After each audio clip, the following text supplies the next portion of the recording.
Good afternoon, guys. It's Working, bringing you a quick update on Bitcoin. Hope you guys are having a wonderful afternoon. We're looking at Bitcoin to the US dollar. This is the 4-hour chart on Coinbase. And last time we spoke, guys, Bitcoin was consolidating right above 3,600. Guys, 3,600 was acting as a decent support. And again, we're looking at Coinbase. It'll vary depending on your exchange, but this support level was holding. It did finally end up, we had this little bit of a spike, and I was showing you guys that we had a little bit of bullish divergence on the MACD. That resulted in a very, very quick uptick, followed by immediately hitting resistance and dropping back down below our $3,600 support. And it's just been a slow drip ever since. And if you remember on the last update, guys, I told you I would not be surprised to see Bitcoin come back down and test this prior order block right back here, which sits between right around 35.80 and 35.40. That's exactly what happened. Price has just slowly trickled down into this area here. Let me blow it up here so you guys can see a little better. Slowly trickle down into this area here, wick down almost to the bottom, testing that 35.40, pushed right back up here, but we're just kind of sitting here consolidating with no major bounce as of yet. Without that major bounce, I was hoping that that drop here to that 35.50, 35.40 range would trigger a lot of buy orders and we get a nice bounce off of that. We have not had that bounce. And coming over here and looking at volume overall, just refresh it here, sitting at about 6.1 billion on the day. That is an uptick from what we were having prior to this move, prior to this larger bounce here, but that's still relatively very, very low volume, still very, very ripe for manipulation, guys. And you need to keep that into it. You need to always consider that, guys. Always remember that we've seen moves like this before. We've seen them multiple times before since that breakdown. We saw it here, price crashed. We saw it here, price crashed again. Here, price crashed again. A little bit here, price crashed again, and now we're seeing it here. So is this going to be any different? And right now, I mean, I want to say that it is, but I'm not seeing any evidence to show me that it is as of yet.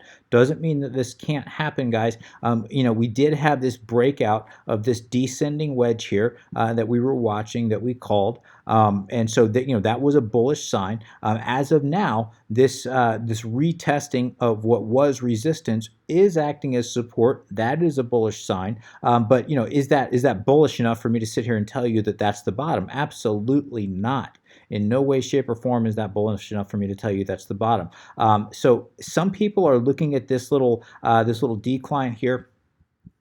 And let me just kind of blow it up here so you guys can see a little bit better. Some people are looking at this, guys, and they're calling this a possible bull flag, and you can see why they're doing that, guys. You can see there's some merit to calling this a possible bull flag. There's some merit to that argument. It's a little sloppy if it is, and I'm not really seeing. I'm not seeing the evidence to support that. In other words, we have had this breakdown here testing the bottom. We did not get a major bounce as of yet, but we'll wait and see if that does happen, and if we can take out this prior high right here. I'm not even going to look at this wick up here. Yes, we need to take that out, but that's not where my focus is. At this point, guys, my focus is sitting right here at this top, which there's a lot of going all the way back here to the early January. We can see there's a lot of resistance right up into this area. It was resistance here, acted as support here, then it immediately started acting as resistance again. Price broke up, came back down, resistance here, came back up, resistance here again, resistance.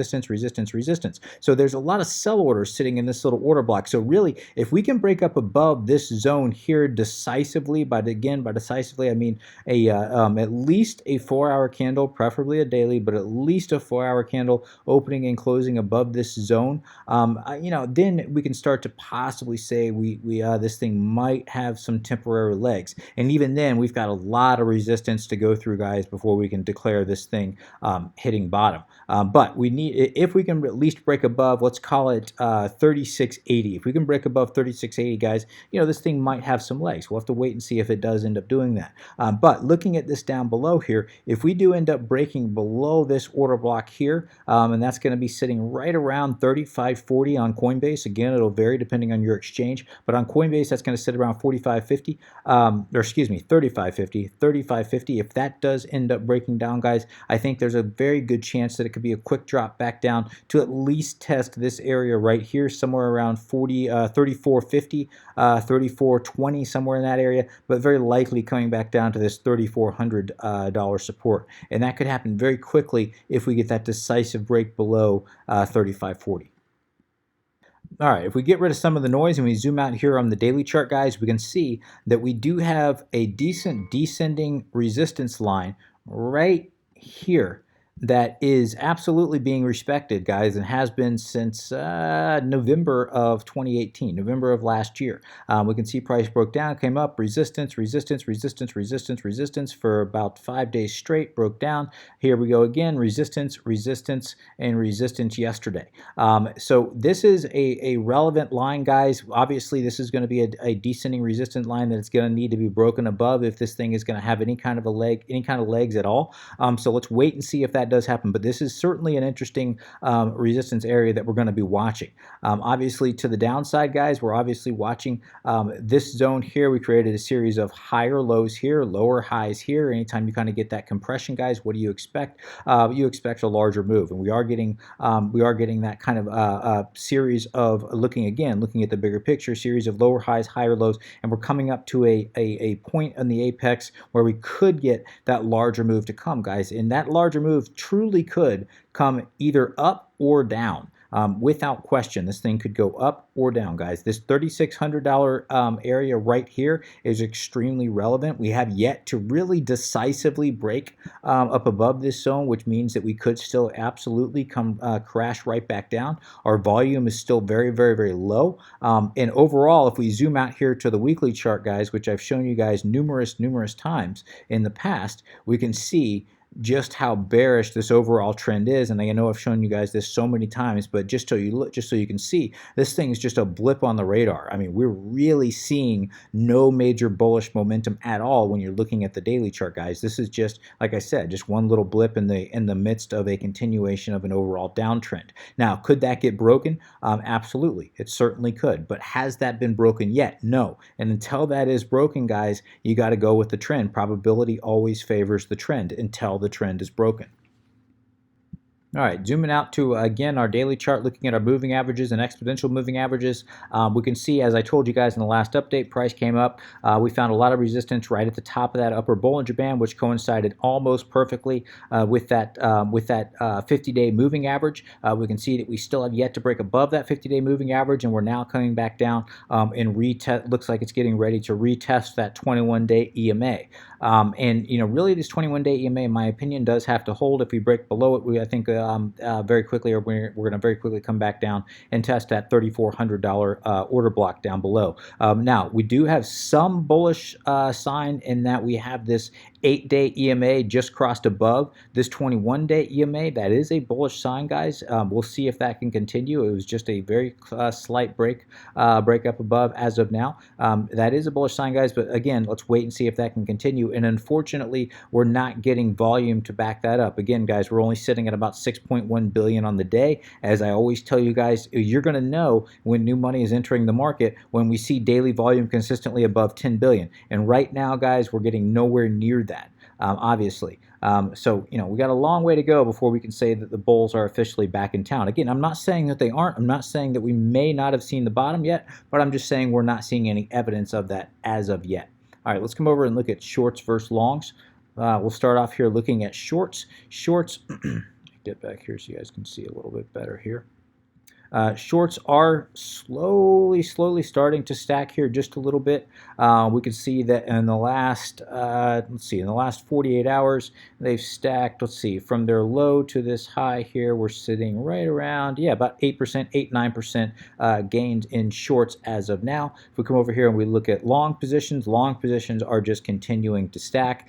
We look at that exact same time period, we can see, longs are certainly outpacing shorts, and in the same time period, they've stacked about 8%.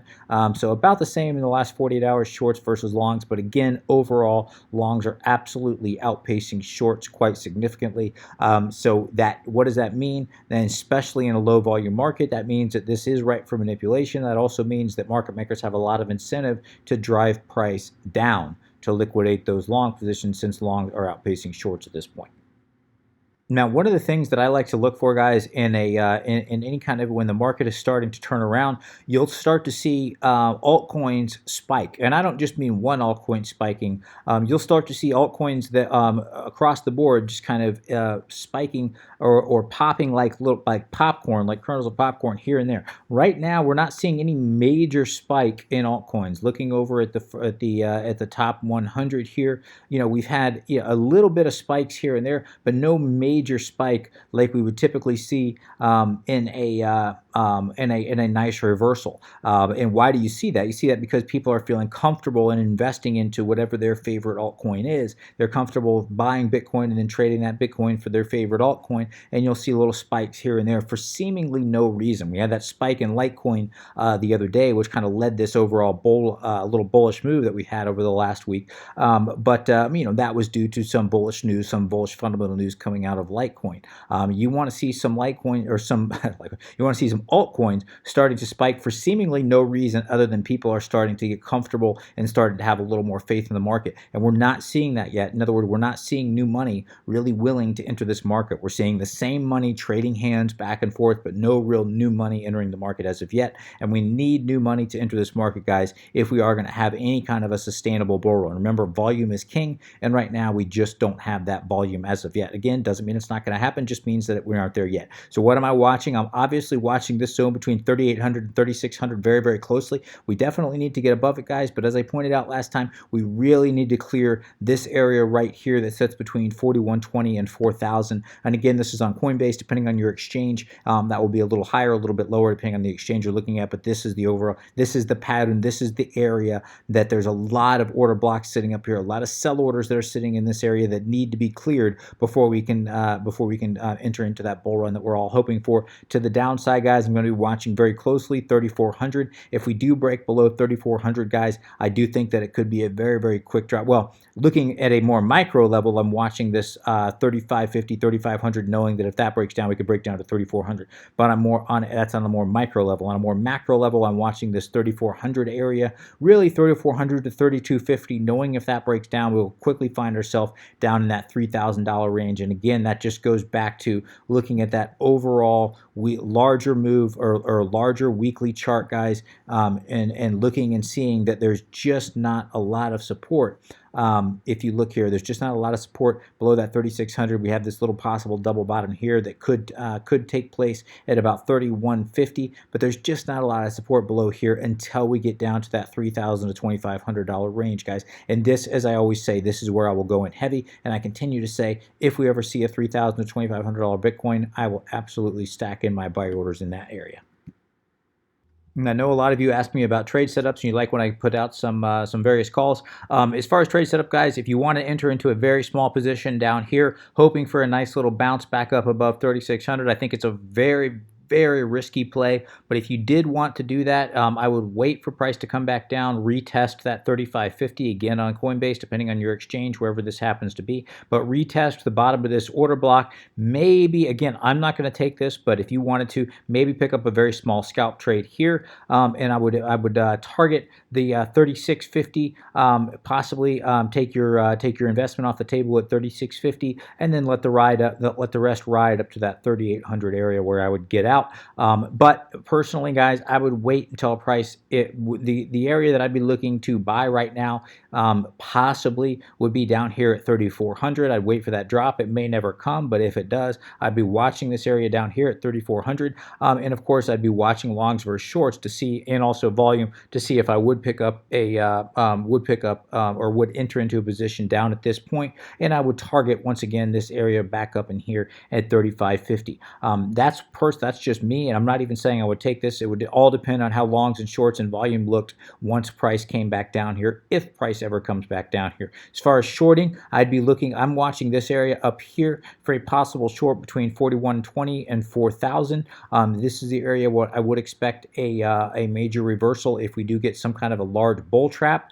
This is going to be a very difficult area to penetrate, in my opinion. Certainly would be a decent area to consider a short, but once again, I'm going to be watching overall volume. I'm going to be watching longs versus shorts as well as a lot of other factors to wait and see if I do decide to enter into a trade if we ever get up in this area. So to answer your question, unless you wanted to enter into a very, very quick scalp trade, targeting or buying at about 35.50 and selling almost immediately at $100 later, if we get a $100 jump between 36.50, possibly even 3800 if you're a little more risky, 3800. But I'm not seeing any solid trade setup. I'm not seeing any kind of a trade setup at the moment that I myself am comfortable taking.